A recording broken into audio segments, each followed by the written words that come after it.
ዋና ዋና ዜና በወልዲያ ዙሪያ በተደረገው ትንቅንቅ ከወደመው አየር መቃወሚያ በተጨማሪ ዋና አዛዡና በርካታ አመራሮች መማረካቸው ተሰማ። የአገዛዙ 25ኛ ክፍለ ጦር በጎጃም ምድር ሙሉ ለሙሉ ተደመሰሰች። የፋኖ 206ኛ ኮር ደግሞ የድሉ ባለቤት ሆኗል። የአማራ ፋኖ ብሔራዊ ኃይል ደቡብ አማራ ቀጠና ሳምነው እስከ ሰም 2ኛ ኮር ነበልባል ክፍለ ጦር በጠላት ላይ ከፍተኛ ድል ተቀዳጀ።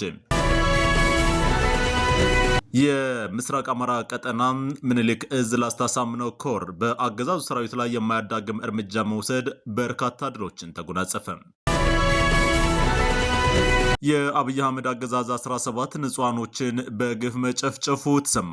በጎጃም ምድር አዩጋጉሳ ወረዳ እሁዲት የመሸገ አብይ አህመድ ቅጥረኛ ጨፍጫፊ ጸረ አማራው ሰራዊት ከምሽቱ 11 ሰዓት አካባቢ በአፋባ ቴዎድሮስ እዝ የደረሰበትን ከፍተኛ ጉዳት ተከትሎ ነው ንጹሃን ላይ ጥቃት ይፈጸመው። እንመለከተዋለን።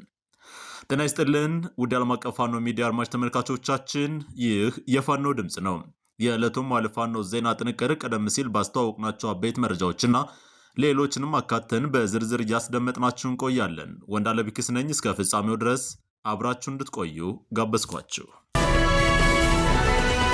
ወደ ቀዳሚው ዝርዝር መረጃ ተሸጋግረናል። በወልዲያ ዙሪያ በተደረገው ትንቅንቅ ከወደመው አየር መቃወሚያ በተጨማሪ ዋና አዛዡና በርካታ አመራሮች ተማረኩ። ምስራቅ አማራ ኮር አንድ አሳምነው ክፍለ ጦር እና የላስታ አሳምነው ጽጌ ኮር ስር የሚንቀሳቀሰው አንድ ክፍለ ጦር በተባባሪነት በተደረገው ለአስጨራሽ ትንቅንቅ በትላንትናው ዕለት አየር መቃወሚያ ዙ 3 ከማቃጠልና ከማውደም በተጨማሪ በርካታ ድሎች ማስመዝገባቸውን መግለጻችን የሚታወቅ ነው። በዚህም አሳምነው ክፍለ ጦር አንድ ሻለቃ የጠላት ሰራዊት በሙት በቁስለኛና በምርኮ ከጥቅም ውጭ ያደረጉት ሲሆን አየር መቃወሚያ ዙ 3 አዛዡንና ሌሎች አመራሮችን ጨምሮ 14 የጠላት ሰራዊትን ማርከዋል። በተጨማሪም አንድ ብሬን 25 የነፍስ ወከፍ ክላሽ፣ አንድ ሽጉጥ፣ 3 መገናኛ ራዲዮ፣ 5250 የክላሽ ተተኳሽ፣ 2500 የብሬን ተተኳሽ፣ 47 ወታደራዊ ሻንጣና 33 የወገብ ትጥቅ ብሎም ሌሎች ወታደራዊ ቁሳቁሶች መማረካቸውን የምስራቅ አማራ ቀጠና ምኒልክ እዝ የህዝብ ግንኙነት ክፍል ይፋ አድርጓል። በትላንትናው ከወልዲያ እስከ ሳንቃ በተዘረጋው አውራ ጎዳና ግራና ቀኝ በተደረገ አስጨራሽ ውጊያ ነው የምስራቅ አማራ ቀጠና የተለያዩ አሃዶች ድል ማስመዝገባቸውን የዘገብንላችሁ። ከተቃጠለና ከወደመው ወታደራዊ አውራልና ዙ 23 በተጨማሪም በርካታ ሰብአዊና ቁሳዊ ኪሳራ የደረሰበት የአገዛዙ ኃይል ወደ ወልዲያ ከተማ እግሬ አውጭኝ ብሎ መፈርጠጡ የሚታወስ ነው። በዘፈቀደ ሲወረወሩ የነበሩ ከወልዲያ ከተማ የሚነሱ የከባድ መሳሪያ ቀንቡላዎችም በአርሶ አደሩ መኖሪያ ቤቶችና ሰብሎች ከፍተኛ ጉዳት ማደሳቸውም ተሰምቷል። ውድ አድማጭ ተመልካቾች በዚሁ የምስራቅ አማራ ቀጠና መረጃችን ነው የምንቆየው። የላስታ አሳምነው ኮር በአገዛዙ ሰራዊት ላይ የማያዳግም እርምጃ በመውሰድ በርካታ ድሎችን ተጎናጽፌያለሁ ብሏል። የአፋባ ምስራቅ አማራ ቀጠና ምኒልክ እዝ ግዙፉ ላስታ አሳምነው ኮር ክንፍ የሆኑት እሸት ክፍለ ጦርና ነብሮ ተወራሪ ኮማንዶ ብርጌድ በጥምረት በመሆን ከላሊበላ ጋሸና፣ ከጋሸና ላሊበላ በሁለት አቅጣጫ እየተንቀሳቀሰ የነበረን የአገዛዙ ሰራዊት አይቀጡ ቅጣት ሲቀጡት፣ ተፈራ ማሞ ክፍለ ጦር ደግሞ መነሻውን አይና ከተማ አድርጎ ወደ ቅዱስ አርቤ እየተንቀሳቀሰ የነበረን ግትልትል ሰራዊት እንደ ቃሪያ ሲያራግፉት ይለዋል ብሏል። ምላሱ ብቻ የቀረው የብልጽግናው አገዛዝ በአፈቀላጤዎቹ በኩል ፋኖን ከምድረ ገጽ አጥፍቻለሁ የሚለው ውሸት ፕሮፓጋንዳ ለገና በዓል ወደ ላሊበላ ከተማ ለሚመጡ እንግዶች ለማስረጽ የተለያዩ የክልልና የዞን ወዳደር ካቢኖችን ይዞ በመምጣት ላይ ያለ ነው። በዛሬው ዕለት በቀን 26 2018 በእሸት ክፍለ ጦርና በነብሮ ተወራሪ ኮማንዶ ብርጌድ ሲገረፍ ውሎ ያሰበውን ሳያሳካ ወደ የመጣበት የተበታተነው ውጊያው ከንጋቱ 11 ሰዓት እስከ እኩለ ቀን 6 ሰዓት የዋለ ሲሆን በዚህም ብዛት ያለ ነፍስ ወከፍ መሳሪያዎች ሲማረኩ ከ30 በላይ የአገዛዙ ሰራዊት በእሸት ክፍለ ጦርና በነብሮ ኮማንዶ ብርጌድ ሲደመሰሱ ከወደ ቅዱስ አርቤ በተፈራ ማሞ ክፍለ ጦር ሲገረፍ ውሎ ሙትና ቁስለኛን ወደ አይና ከተማ ይዞ ተመልሷል። ውጊያውን በበላይነት የአፋባ ምስራቅ አማራ ቀጠና ምኒልክ እዝ ምክትል ወታደራዊ አዛዥና የላስታ አሳምነው ኮር ሰብሳቢ አርበኛ ወንድሙ ማሮ የመራው ሲሆን አርበኛውም በደመቀ ሁኔታ ታህሳስ 29 የሚከበር የገና በዓል አገዛዙ ከሚያስበው በላይ እኛ እንዲከበር እንፈልጋለን። ነገር ግን በዚህ በዓል የብልጽግና ፈቀላጤ ስለ አማራ ትግልም ሆነ ስለ አማራ ፋኖ የውሸት ፕሮፓጋንዳ እንዲያሰራጩ ከሆነ እኛ በአቅራቢያው እስካለን ድረስ እርምጃ እንወስዳለን ብሏል። መረጃውን ያደረሰው የምስራቅ አማራ ቀጠና ምኒልክ እዝ ሚዲያና ኮሚኒኬሽን መምሪያ ጋዜጠኛ ፋኖ ደረበን ዋቢ በማድረግ የእዙ የህዝብ ግንኙነት ክፍል ነው መረጃውን የሰደደልን። እኛም ወደ እናንተ ጆሮ አደረስ ነው።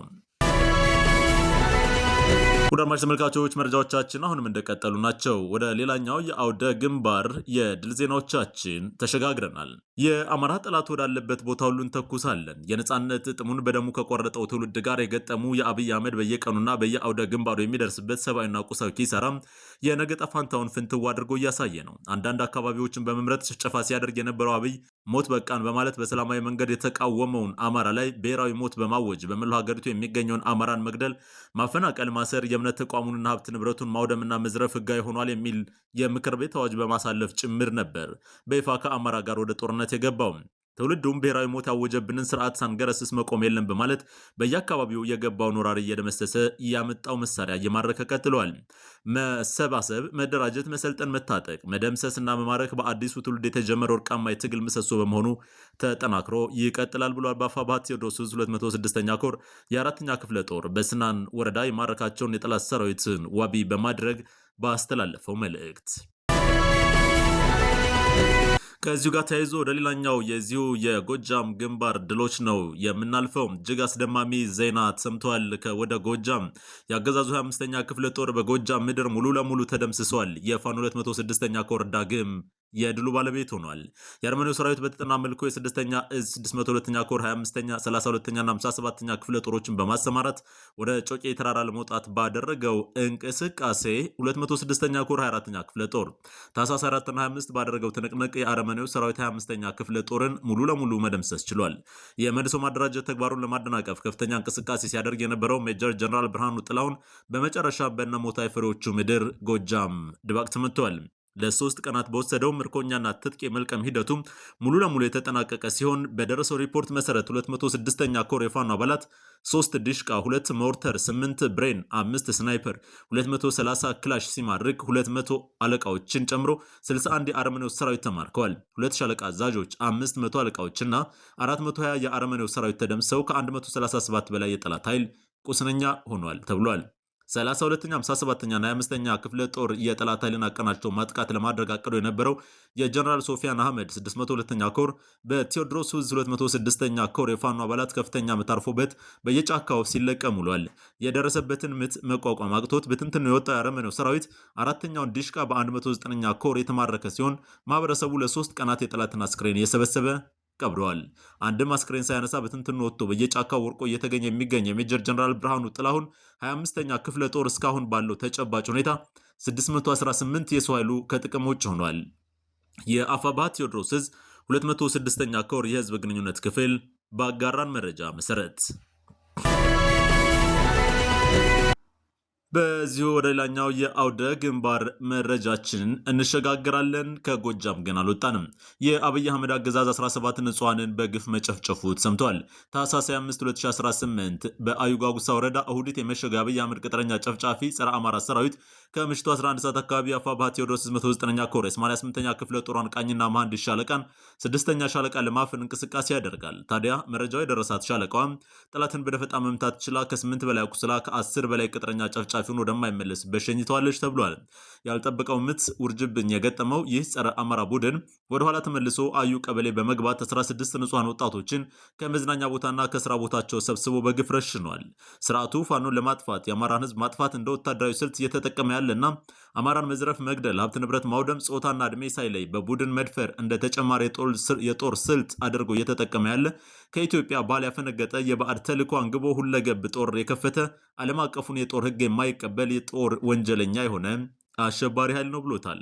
በግፍ ከተረሸኑት መካከል ዳዊት ቀናው፣ ተውስል ምሬ፣ ብርሃኑ ረጋ፣ ክንዱ ታደሰ፣ እንዳለ ተስፋ፣ ሽኩር ጋሻው፣ አህመድ ሁሴን፣ አውላቸው አለነ፣ ትዕግስቱ ጌታቸው፣ ቸኮል አስራደ፣ ምን ባለ ቢተውና 6 የቀን ስራ የሚሰሩ ማንነታቸው ያልታወቁ ሰዎች ይገኙበታል ብሏል። ይህ ግፈኛ ጸረ አማራ ቡድን አስክሬን አላስነሳም ያለ ሲሆን ወንድሞቻችሁ ናቸው የገደሉን፣ እኛም እናንተን እንገላለን እያለ እንደረሸናቸው ማረጋገጥ ተችሏል። ቡድኑ ሌላ ተጨማሪ ከ10 በላይ ንጹሐን ወጣቶችን ደግሞ አግቶ ወደ እሁዲት ወስዷል የተባለው ይህ አሸባሪ ስርዓት ታህሳስ 24 2018 ዓ.ም ሌሊት ከቡራፈር ቀበሌ 6 እና ከሻምብብላ ቀበሌ 2 በድምሩ 10 አርሶ አደሮችን አግቶ መሰወሩ ይታወሳል። ለሞቱ ነፍሳቸውን ይማር፣ ለወላጅ ቤተሰቦቻቸው መጽናናት እንመኛለን ሲል የ109ኛ ኮር ህዝብ ግንኙነት ይፋዊ መግለጫ ይዞ ወጥቷል። ወደ በሸዋ ግንባር እናቀናለን። የአገዛዙ ኃይል ከፍተኛ ምት እያረፈበት ከሚገኘው ቀጠና አንዱ የሸዋ ቀጠና ነው። በሸዋ የተለያዩ አውደ ግንባሮች ከፍተኛ ድሎች እየተመዘገቡ ቀጥለዋል። የአፋብኃ ደቡብ አማራ ቀጠና ሳምነው ዕዝ ከሰም ሁለተኛ ኮር ነበልባል ክፍለ ጦር በጥላት ላይ ከፍተኛ ድል መቀዳጀቱም ተሰምቷል። የአፋብኃ ደቡብ አማራ ቀጠና ሳምነው ዕዝ ከሰም ሁለተኛ ኮር ነበልባል ክፍለ ጦር ታኅሳስ 26 2018 ከሌሊቱ 11 ሰዓት አካባቢ የፋኖ አባላቶችን በሌሊት ለመክበብ የተንቀሳቀሰው ጠላት ያላሰበውን ኪሳራና ውርደት ተከናንቦ ተመልሷል። በቀን ውጊያ ልሳካለት ያለውና ዘወትር የሰራዊት አባል በየተራውና በየሸለቆ በፋኖዎች ጥይት እየረገፈበት የተማረረው የአምስተኛ ሪፐብሊካን ልዩ ኮማንዶ በማለት የሚጠራው የአብይ አህመድ ወንበር አስጠባቂ ጉጀሌ ሰራዊቶች ውጤት እናገኝበታለን ያሉትን የማታ ጉዞ ወደ ፋኖች ቢያደርጉም በጀነራል ተፈራ ማሞ ብርጌድ በሁለተኛ እና ናደው ሻለቃ ብሩድሬ በተባለ አካባቢ 11 ሰዓት ላይ በተወሰደበት መብረቃዊ ጥቃት ከፍተኛ የሆነ ሰው ኃይሉን ሙትና ቁስለኛ ያደረጉ ሲሆን በተመሳሳይ ሰዓት በር በተባለ አካባቢ የተንቀሳቀሰውን ጠላት በመቶ አለቃ አበባው ብርጌድ በሁለት መብረቁ ሻለቃ በተወሰደበት ጠንካራ ምት አብዛኛው ከፊት የገባውን ቁጥሩ በውል የማይታወቅ ኃይሉን እስከ ወዲያኛው ተሸኝቶበታል። ይህንን ተከትሎ ጠላት አንድ ሙሉ ኦራል ተሽከርካሪ ሙትና ቁጥሩ በግምት የማይታወቅ ከፍተኛ ቁስለኛውን በአምቡላንስና በአውሱዙ መኪና ጭኖ በምንጃር ሸንኮራ አረርቲ ከተማ መግባቱን እማኞች ገልጸዋል። በዚህ ጥቃት ከፍተኛ የሰው ኃይሉ በመጠቃቱ ብስጭት ውስጥ የገባው አረመኔው አራዊት ሰራዊት ከየካምፑ ያለውን ኃይል ይዞ በመውጣት ከጠዋቱ 2 ሰዓት 25 ላይ አማልዩ በተባለ አካባቢ ጥቃት ለማድረስ ቢሞክርም በነበልባሎቹ መብረቅ ሻለቃ በተወሰደበት ስቦ ማጥቃት ተደናግጦ ሙትና ቁስለኛውን በአውሱዙና በአምቡላንስ ሰብስቦ ለመመለስ ተገደዋል። ይህ በእንዲህ እንዳለ የግፈኛው አብይ አህመድ ሰራዊት ነበልባሎች ፋኖች ክንድን መቋቋም ሲያቅተው ወደ መጣበት ምንጃር ሸንኮራ ወረዳ አረርቲ ከተማ ሲገባ የቡድን መሳሪያ ማርክ ያለው የነፍስ ወከፍ መሳሪያዎችን ማርክ ያለው እንዲሁም ብዙ የፋኖ ኃይሎችን ደምስሻለሁ በማለት ማህበረሰቡ ላይ የሐሰት ፕሮፓጋንዳ እየነዛ እንደሚገኝ ምንጮች ጠቁሟል ሲል የአፋብኃ ደቡብ አማራ ቀጠና ሳምነው ዕዝ ከሰም ሁለተኛ ኮር ሪፖርተር አርበኛ ጋዜጠኛ ይታገስ ሰይፈ መረጃውን አድርሷል። የአፋብኃ ደቡብ አማራ ቀጠና አሳምነው ዕዝ የህዝብ ግንኙነት ዜና ክፍል እንዳደረሰን መረጃ ከሆነ በጎጃም ቀጠና ፋኖ ሰላዮች ናቸው ከፍተኛ ሰብአዊ ኪሳራ ደርሰውብኛል ሲል እርምጃ የወሰደባቸውን ሴቶች ተከትሎ በርካታ አስተያየቶች እየጎረፉ ይገኛሉ። ታዲያ ይህንን ተከትሎ የብላክ ላይን ሚዲያ ያወጣውን ጦማር የመጨረሻ አድርገን ወደ እናንተ እናቀርባለን። ፋኖ ሰላዮችን ለምን ይገድላል? ድሮን ሲዘንብብን በጅምላ ስንቀበር፣ እህቶቻችንና እናቶቻችን ሲደፈሩና ጡታቸው ሲቆረጥ፣ ተቋማት ሲወድሙ አላዘኑልንም፣ ድምፅ አልሆኑንም። ሙሉ የሀገሪቱ ጦር ሲዘምትብን ማንም ምንም አላለም። ተፈጥሯዊ መብታችንን ተጠቅመን ራሳችንን ስንከላከል ግን እንደ ሀገር አፍራሽ እንደ እምቢተኛ እንቆጠራለን። የጠላት ተልእኮ ተሸካሚን ስንቀጣ፣ ጥቁር አማራውን ለሆዱ ብቻ የሚያስበውን አማራ ስንቀጣ የቅጣት አይነት ይመርጡልናል። ይባሱንም በደላቸውን ንጹህ አድርገው ይዘግቡታል። ህዝባችን ዓለም ላይ ያልተደረገ ግፍ ሲፈጸምበት እንዳላዩ አልፈው እኛን መቅጣት ስንጀምር ስለ ሰብአዊነት ይሰብኩናል፣ ይከሱናል። ምርኮኛ አቀማጥሎ የሚይዝ ፋኖ ሰብአዊነትን ተግብሮ የሚኖር እንጂ ያለ አግባብ አይገድልም፣ አይዘርፍም። እንደ ጦርነት ህግ ይገጥማል፣ ያሸንፋል፣ ይማርካል፣ ይደመስሳል፣ ሰላይን ይቀጣል።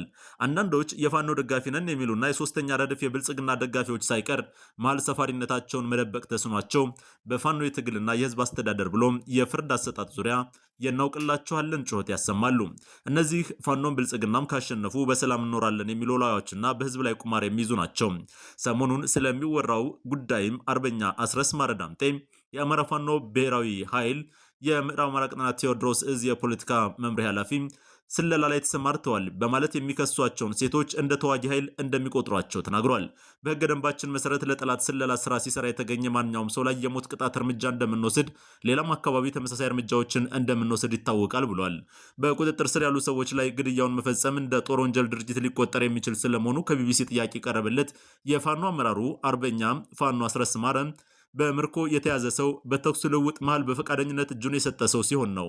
ይህኛው ግን በልዩ ሁኔታ የስለላ ስራ ሲሰሩ ስለሆነ በቁጥጥር ስር የዋሉት በህገ ደንባችን መሰረት እንደ ምርኮኛ የሚያዙ አይደሉም የሚል ምላሽ ሰጥቷል። ይህ ሁኔታም ተጠናክሮ ይቀጥላል። ብላክ ላይን እንደዘገበው